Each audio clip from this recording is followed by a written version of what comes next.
But okay, so you mentioned a lot of, I guess you could say, stereotypes that, API people in general, students in general, do encounter a lot. And I like the fact that, you are able to engage and talk about yourself as an API woman. And I feel like even for me, identifying as an API woman, that's a lot of times that's some things that I encounter too, even in like today, like present day today.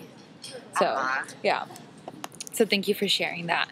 And then another, I guess, another question. So one of my colleagues or peers for this project wanted to know about your thoughts on the model minority myth, and I guess kind of like your perspectives on that and how you see it in terms of like North Asians and then Southeast Asians. Okay, sure. Yeah, I think, unfortunately, the model minority myth is still with us.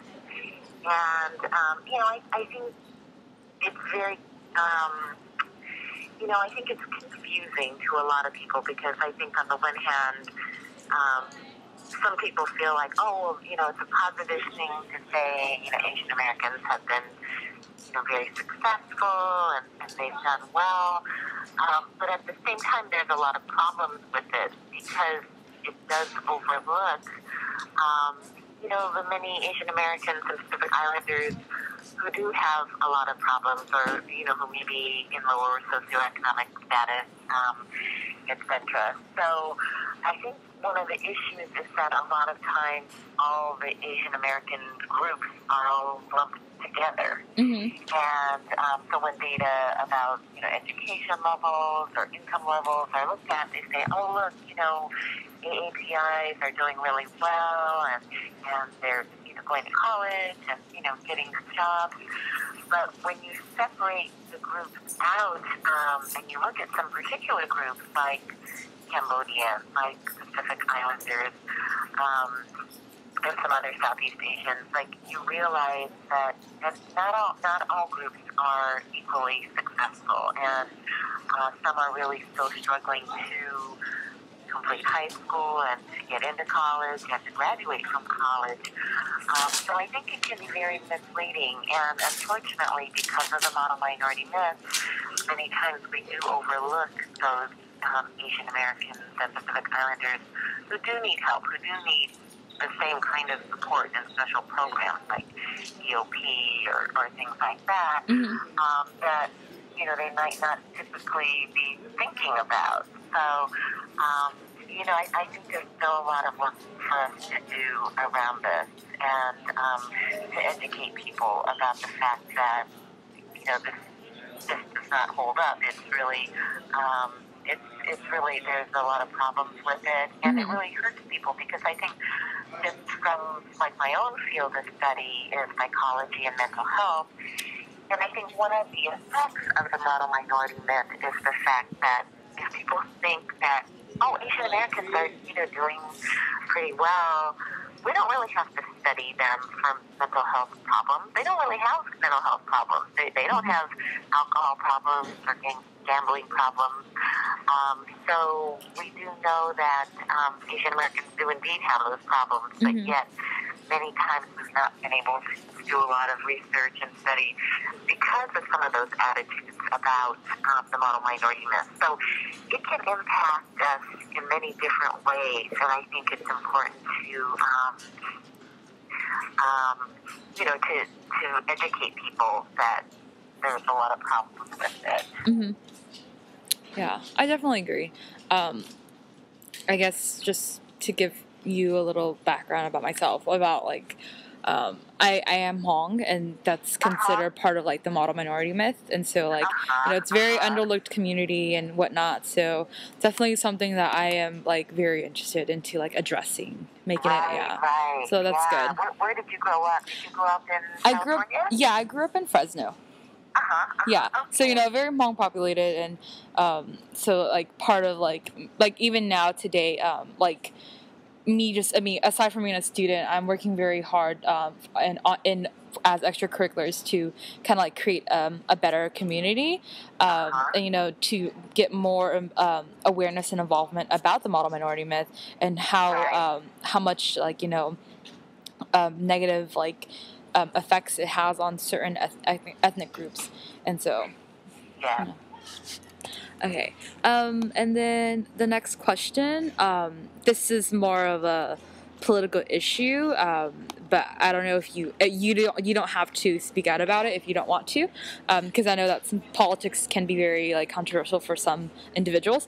But the question is, do you feel that affirmative action is a positive policy for the API community or a negative policy? And then, depending on either or, can you elaborate on it? So I would definitely say, I think there are certain populations within our AAPI community that could really benefit from affirmative action or those types of special programs.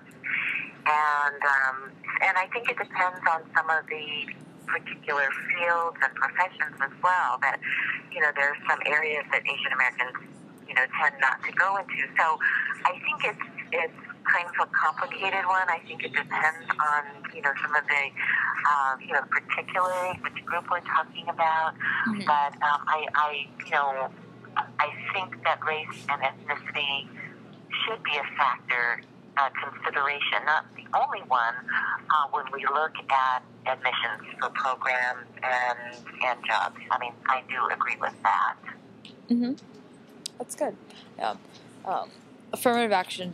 I'm actually a political science major, so a lot of these issues that directly I guess you can say kind of involve the AAPI community has definitely been something that I'm always interested into. So right, good. What year are you in school? I am a third year. Okay, yeah. Great. Mm-hmm. Great. Okay. And then another question. Has there been a kind of a pivotal or critical moment in your life that I guess kind of helped shaped what you wanted to pursue in terms of career wise, or had any effect as to why you really wanted to be involved in either student services or within the AAPI community?